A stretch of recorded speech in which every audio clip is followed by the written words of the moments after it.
Hey everybody, this is a special treat for Erin.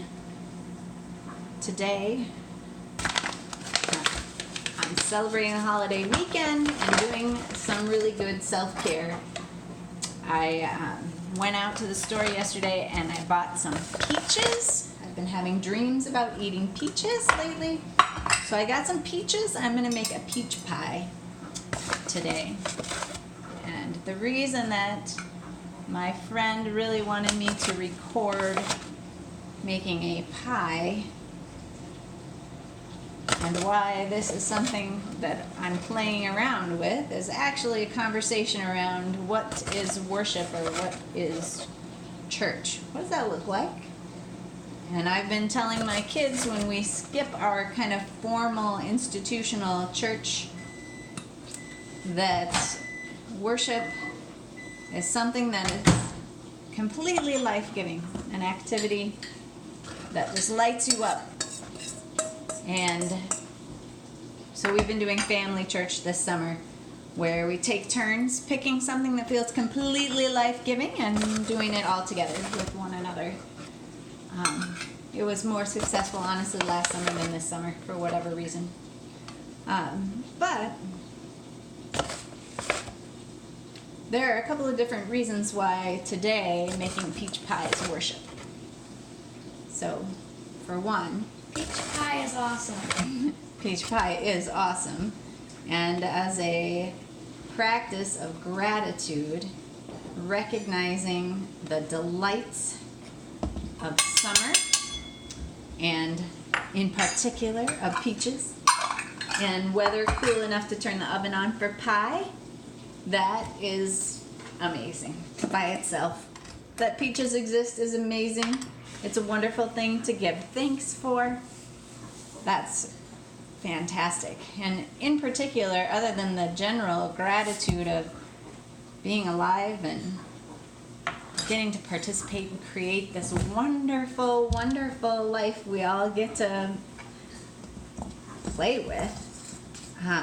For me in particular, my family when I was growing up, it was really important for them. Both my parents lived on farms when they were growing up. It was really important to them to maintain that connection to the land. So all during my growing up, we always had a garden. And even after they kind of lost interest or felt too busy for that, it was something that was really important to me at that point in my childhood. And so really, really encouraged, pestered my parents to maintain that tradition of having a garden. And then here I am an adult. And in my adulthood, I find that the garden is also a place where I feel very connected to the land, to God, to spirit. And I find in my spiritual direction work, I use a lot of metaphors from nature because I think she's a wise teacher. So what that looks like for me is one of the ways I express my spirituality in the world is by saving seeds. It's by planting a garden, putting my hands in the ground. It's by harvesting my own food and cooking my own food. It's foraging, finding wild food in parks, in the country, in my yard, in people's, just everywhere. There's wild food everywhere. It's amazing.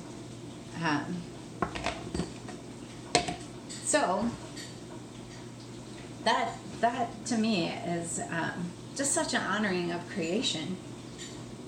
And so that whole cycle from seed, which I can put in the ground, but of course I can't make it grow, to tending the soil, making sure that it has enough nutrients, making sure the weeds aren't overgrowing, and all of that stuff is an act of devotion for me. And so that then the harvest and the cooking and the serving it to my family is also an act of devotion.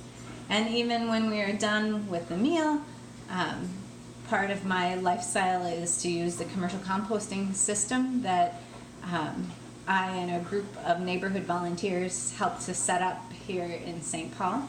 And now I can go drop off my compost, all those food scraps, either before the meal or after the meal, and those are returned to the earth in a very gentle and nourishing way.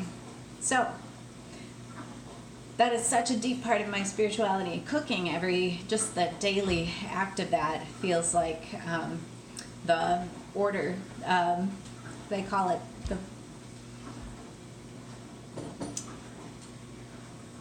hours.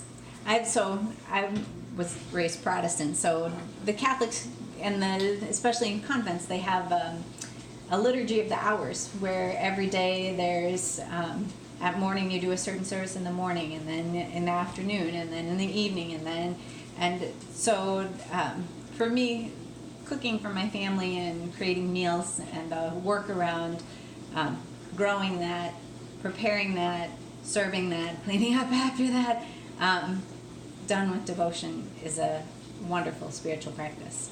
All right, I'm going to take a break here just for a moment because I realized that I should have bought more shortening at the store, and I need to do some brainstorming to make my crust. See you soon.